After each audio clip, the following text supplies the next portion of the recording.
seperti yang kita sedia maklum, esok merupakan cuti umum iaitu sambutan Hari Natal dan beberapa hari saja lagi kita akan menjengah ke Tahun Baharu 2021.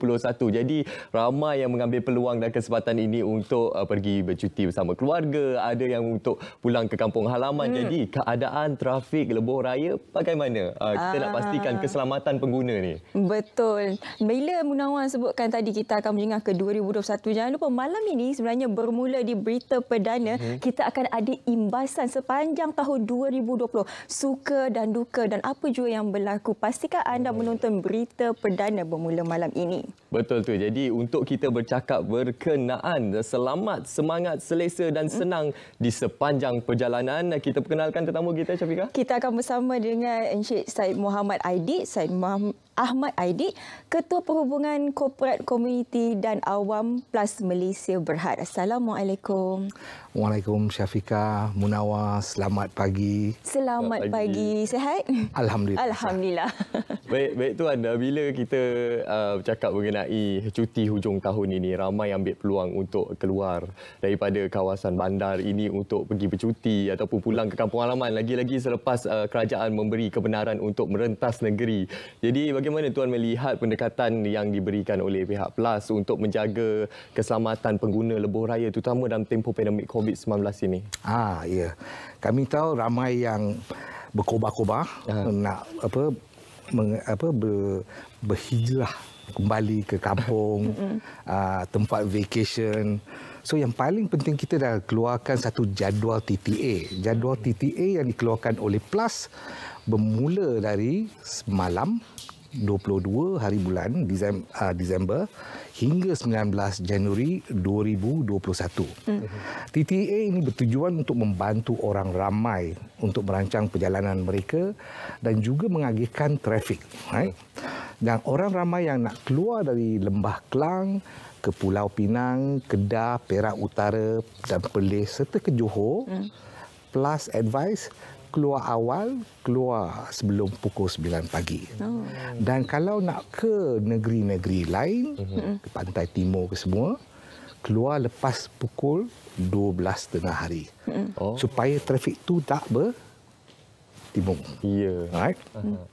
Tapi yang baiknya, bila nak balik pulang ke bandar, keluar PLAS pukul 9 pagi dari semua. Because the traffic flow akan ikut deras. Okey? Dan jadual TTA kita, kalau viewer dari SPM tu nak tahu, dari laman web PLAS, plus.com.my dan juga di Facebook PLAS Malaysia. Okey? So kita jangkakan trafik akan melonjak dari 1.5 juta kenderaan hingga ke 1.7 juta kenderaan di waktu puncak. And I think waktu puncak ni akan bermula malam ni lah. Right?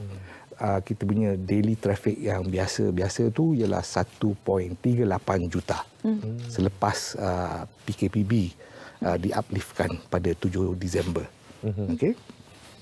So bagi pihak PLAS, kami sedia menghadapi pertambahan trafik ini dari segi peningkatan tahap operasi untuk memberi pelanggan lebuh raya kami menikmati pengalaman perjalanan yang lebih selesa, lancar dan selamat. InsyaAllah. Bila kita bercakap mengenai selamat, kita maklum sekarang ni memang tengah musim hujan. Jadi bila musim hujan ni memang kadang-kadang pemandangan tak berapa nak nampak sangat, jalan pun agak licin. Bagaimana daripada persiapan pihak PLAS sendiri?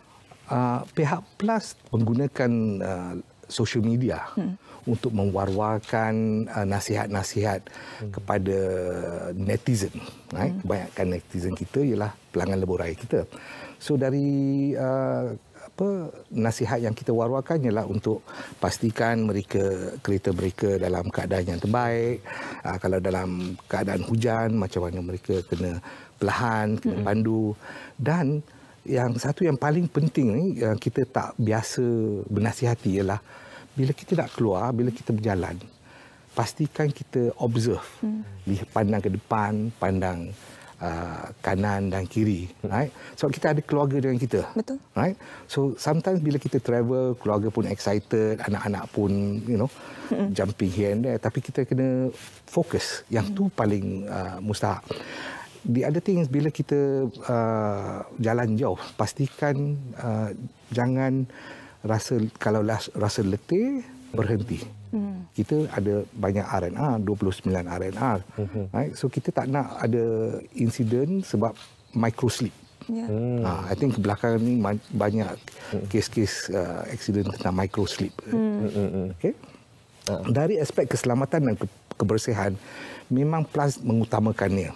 Setiap RNR dan lay-by dan toll plaza kami, kita ada schedule pembersihan. Dan sekarang masa COVID, kita ada schedule sanitization. Okay? So untuk pelanggan lebuh raya, tak payah was-was, tak payah risau. Boleh menjenguk kami, boleh membantu rakan niaga kami yang banyak juhada dia menunggu pelanggan lebuh raya bila mereka datang. Ya? Dan kita juga menyediakan kemudahan yang bersih di premis RNR. Tandas, awam, ruang makanan yang bersih dan juga surau. Tapi bila ke surau, kita masih mengikut SOP MKN. Pelanggan perlulah bawa sejadah dengan telekung masing-masing. Itulah dia. Jadi itu antara SOP-nya lah untuk kita menjaga keselamatan. Terutama dalam tempoh pandemik ini, kerana kita masih lagi berjuang menentang pandemik COVID-19 ini. Betul, Munawar. Jadi sekarang ini kita sudah maklum di RNR tu terdapat peniaga-peniaga kecil yang sebelum ini terjejas akibat ketidakbenaran untuk merentas negeri dan sebagainya dalam tempoh Perintah Kawalan Pergerakan. Jadi bagaimana usaha PLUS untuk membantu peniaga-peniaga kecil di kawasan rehat dan rawat ni? Okey. So bagi komuniti jajaran PLUS dan pedagang rakan niaga, kita panggil mereka rakan niaga, PLUS amat menghargai sumbangan mereka. Kita dapat sokongan padu dari lebih 600 rakan niaga di seluruh lebuh raya PLUS. Dan kita dapati yang rakan niaga PLUS ini memang bersemangat dan cekal masa COVID. Masa tu yang pertama PKP pada 18 Mac tu, trafik memang menurun dengan mendadak. Oleh itu perniagaan mereka terjejas. Right? Tapi mereka masih faham yang mereka mesti membantu sesiapa yang datang kalau terpaksa datang masa tu. Itu konsep kita jaga kita. Right? So, tapi bagi PLUS, kami juga memberikan bantuan dan sokongan kepada mereka secara peringkat untuk pemulihan perniagaan mereka. Right? And kami memulakan ini dari fasa pertama PKP. So actually from the very beginning kita dah mulakan. Right? Sedikit sebanyak kita insyaAllah dapatlah membantu mereka. Atas dasar keprihatinan PLUS, kita memberi sokongan yang padu kepada rakan-rakan niaga kita dengan langkah-langkah berikut. Nombor satu, kita memberi pengecualian sewa penuh. Wow. Right? Dan jangka masa ni dari 18 Mac bila PKP bermula hingga 14 Jun masa PKPP yang pertama.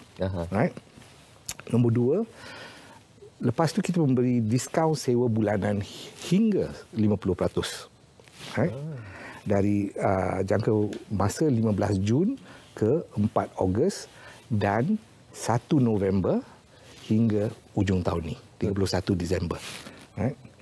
Kita juga memberi penangguhan bayaran sewa bulanan secara berkala kepada yang memohon. Right? So kita fleksibel. Right? Boleh dibawa bincang. Dan kita telah perkenalkan inisiatif pra-pesanan. Yang ini akan membantu membawa balik permintaan dari pelanggan lebuh raya untuk perniagaan mereka. Nanti kita boleh cakap lebih dengan pra-pesanan atau order di sini. Okey. Baik, bila kita bercakap mengenai teknologi digital, sekarang ini memang semua industri pun sedang melakukan peralihan. Bagaimana pula pihak lebuh raya melakukan peralihan? Sebab kita faham terlebih dulunya menggunakan sistem analog dan sekarang ini baru saja bertukar kepada sistem yang baru. Mungkin boleh pinci? Yes. So memang saya dah dalam PLUS 20 bulan. Right? saya dapati perkembangan digital transformation journey Plus ni memang mengajubkan. Sebagai sebuah syarikat lebuh raya, kami memberi penekanan yang sungguh mantap tentang transformasi digital.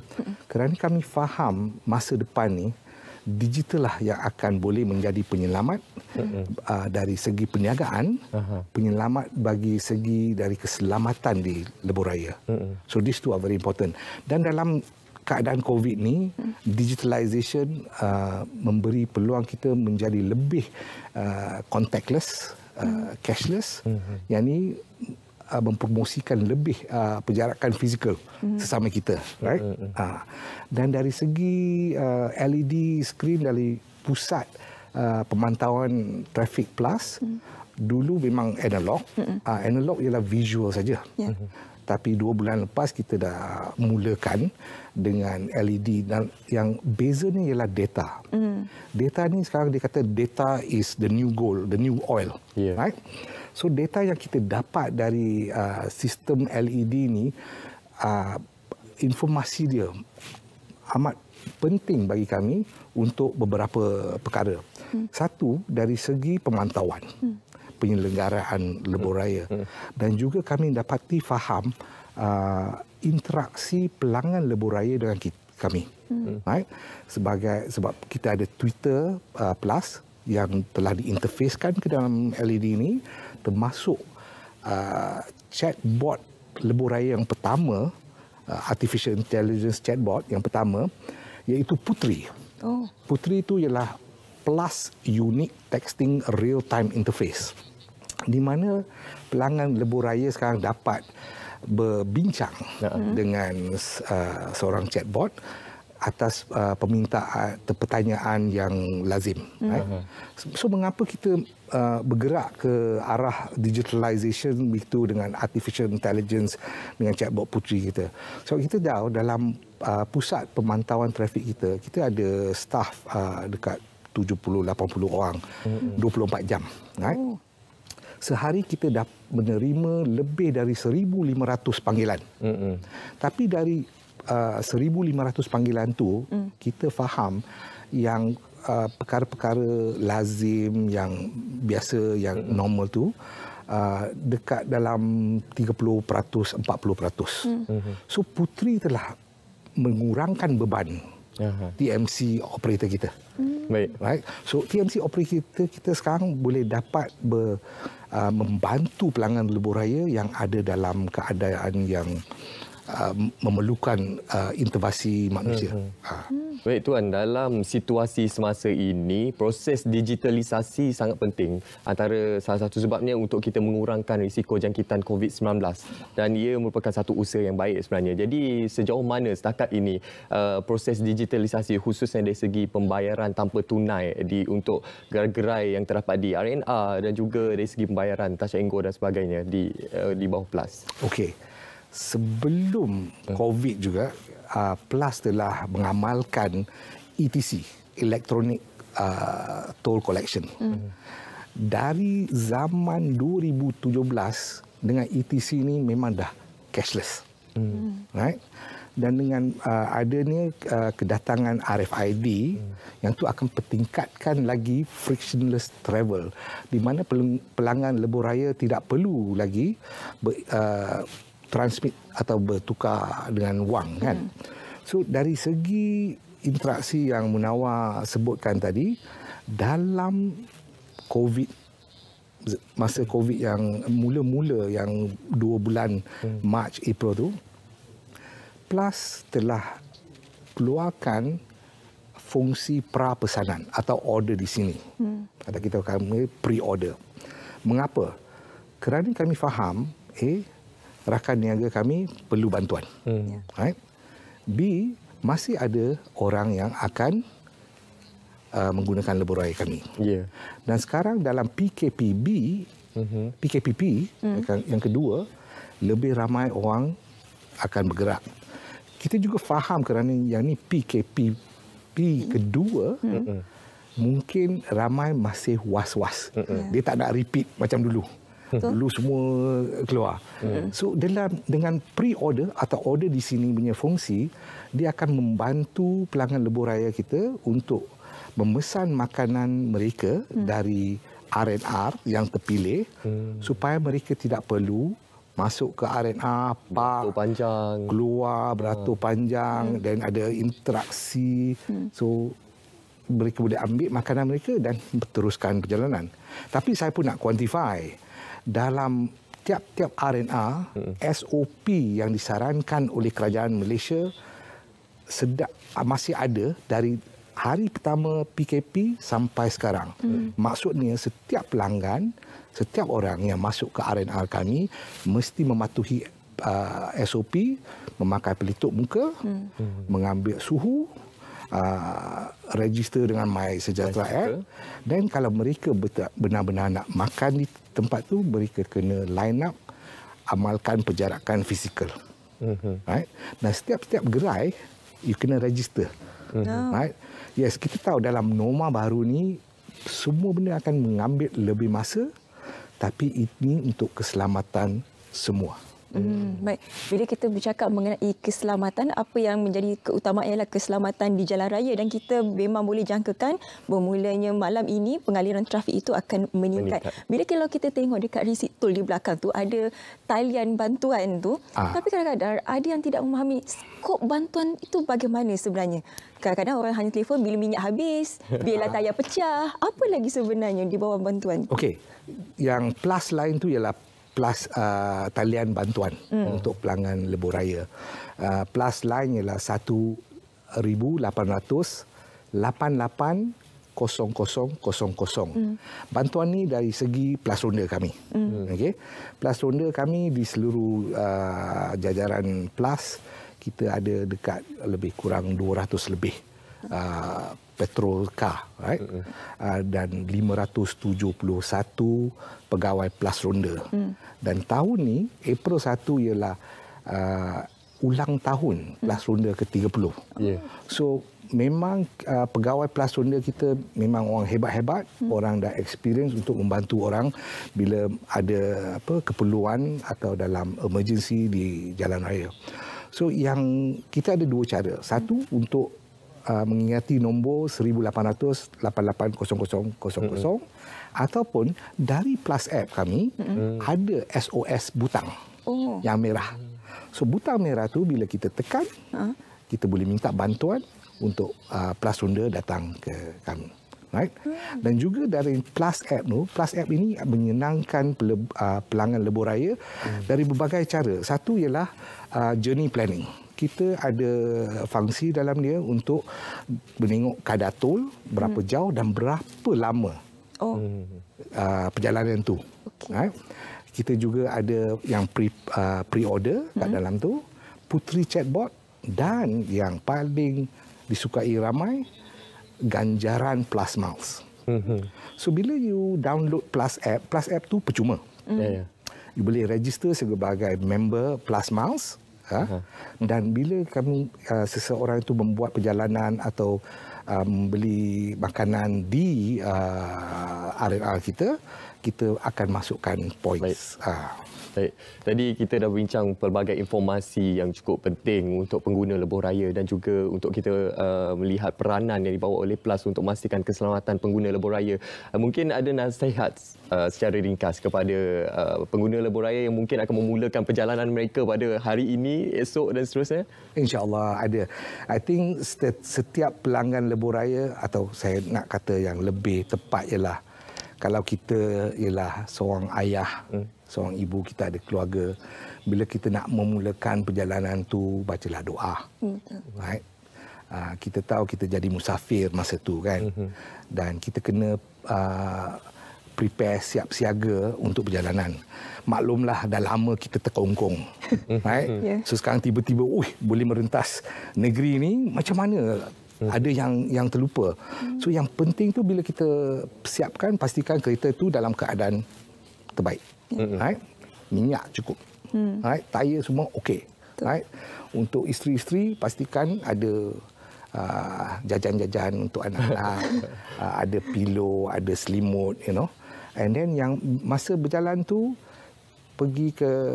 kalau pergi ke petrol station nak top up minyak, top up lah Touch 'n Go kan, supaya baki cukup.